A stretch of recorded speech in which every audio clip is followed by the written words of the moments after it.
Story RH, le podcast RH qui ne vous raconte pas d'histoire. Bienvenue à toutes, bienvenue à tous. History is made of stories. Dans cet épisode, nous allons nous demander si certains petits signes en entreprise sont révélateurs ou trompeurs. Tu te souviens de cette entreprise dans laquelle les rideaux des salles étaient mal montés et complètement de travers? Révélateur de sa culture ou d'un de ses traits distinctifs. Tout est dans l'à peu près chez eux. Un rideau de travers, et toi tu en conclus que globalement ils sont dans l'à peu près? Continue comme ça et tu me diras que les gens qui ont une poignée de main molle sont des gens mous qui ne décident pas? Alors qu'en effet, ça n'a rien à voir. Si t'as une poignée de main molle, ça permet en effet de conclure que t'as une poignée de main molle. Point barre. Mais alors, quand faut-il accorder une signification aux signes qu'on observe? À l'instar de l'expérience collaborateur, nous nous faisons une idée des choses à partir des expériences que nous vivons. Or, cette expérience se nourrit aussi de signes que nous percevons avec tous nos biais. Alors, les petits signes qui trompent ou pas, c'est quoi l'histoire? Commençons par une précision. Nous ne parlons pas ici de ce que d'aucuns appellent les signaux faibles, c'est-à-dire les signaux peu perceptibles auxquels on ne prête pas nécessairement attention, mais qui sont potentiellement annonciateurs de quelque chose d'important à l'avenir. C'est un autre sujet. Nous parlons là, maintenant, des signes que nous observons dans une entreprise, par exemple, dont nous nous disons, ou pas, qu'ils sont révélateurs de quelque chose. De ce qu'est l'entreprise, de sa culture, son identité, ses manières de faire, ses pratiques professionnelles, etc.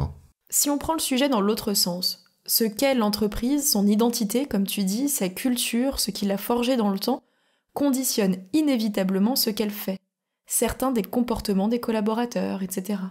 Il y a donc par définition des signes qui en témoignent. La question qui se pose alors, c'est comment distinguer ces signes-là, marqueurs de quelque chose, des signifiants, de tous les autres, qui existent tout autant sans pour autant qu'ils disent quoi que ce soit sur ce qu'est l'entreprise. Je repense à cette entreprise que nous citions en introduction. Pour quelles raisons avions-nous tiré de ce signe, en l'occurrence le rideau bancal, une sorte de généralisation? Le rideau devenu symbole d'une conviction? Peut-être parce que ce signe est venu s'ajouter à d'autres, dont nous avions tiré le même genre de conclusion, dit autrement, un sentiment diffus d'à peu près, s'était insidieusement installé en nous, en fréquentant cette entreprise. De signe en signe, cela devient un faisceau de présomption, jusqu'au moment où tu te fais ton intime conviction. En l'occurrence, nous avions le sentiment, d'abord diffus, puis exprimé, puisque nous en parlions ensemble, qu'à chaque fois qu'on les voyait, il y avait un petit truc qui merdait. Ici, un badge qu'on a oublié, là une même salle attribuée à deux formations différentes, en même temps. Sans parler de l'organisation de la cantine, de la climatisation branchée à l'envers, qui souffle du chaud quand tu demandes du froid. Petit à petit, exposés à des signes auxquels nous ne prêtions d'abord pas attention, nous avons forgé une intime conviction. Or, cela appelle de nombreuses remarques, notamment pour celles et ceux qui s'intéresseraient à ce concept, qui n'en est pas vraiment un, l'expérience collaborateur. La probabilité qu'un signe unique soit signifiant est de 1 chance sur 2. Il l'est ou il ne l'est pas.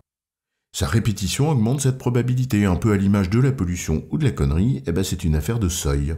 Cette répétition est supposée, en réalité, puisque à chaque signe, l'observateur attribue une signification probable. Il fait pareil le signe d'après.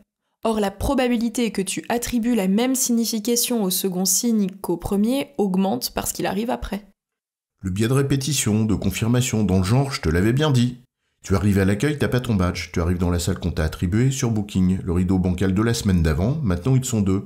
Or, il n'y a peut-être absolument aucun lien entre ces faits. Et pourtant, c'est tellement humain et naturel de se dire « Ah bah tu vois ». Comme disait le philosophe Georges Canguilhem, je cite, « Le précurseur est celui dont on sait seulement après qu'il venait avant ». Un biais de confirmation a posteriori. On fréquente une entreprise, on se fait une idée de ce qu'elle est, parce qu'on la vit, puis un jour, tous ces petits signes viennent constituer des preuves a posteriori. Tu les cites parce qu'ils corroborent ce que tu penses. Le sujet est posé. Quelle valeur prédictive accorder à un signal? Quelle signification donner à un signe? Quels biais personnels viennent orienter l'interprétation d'un signe? Vous avez 4 heures pour plancher là-dessus. Mais 3 autres remarques sont à formuler ici. La première, c'est qu'en toute hypothèse, biaisée ou pas, ces interprétations sont inévitables. C'est le principe même de la dite expérience, dont on tire des enseignements. Rien ne dit en effet que ce soit les bons, mais ils sont là. La deuxième, c'est que ces enseignements sont de toute façon entachés de biais, qu'ils sont inévitablement parcellaires, qu'ils sont de toute manière une déformation des choses.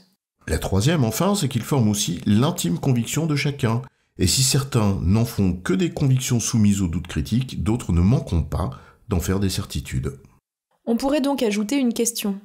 Lorsque plusieurs personnes se forgent la même intime conviction, celle-ci devient-elle pour autant plus solide ?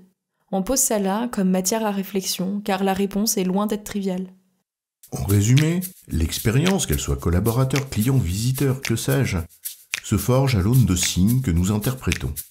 Il convient de donner à chacun d'entre eux la signification qui lui sied, et d'être particulièrement vigilant dans la conclusion que nous en tirons. C'est le principe même de l'esprit critique. J'ai bon, chef ? Oui, tu as bon, mais on va pas en faire toute une histoire.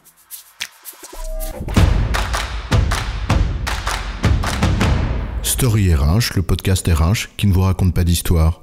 Retrouvez tous les épisodes sur storyrh.fr.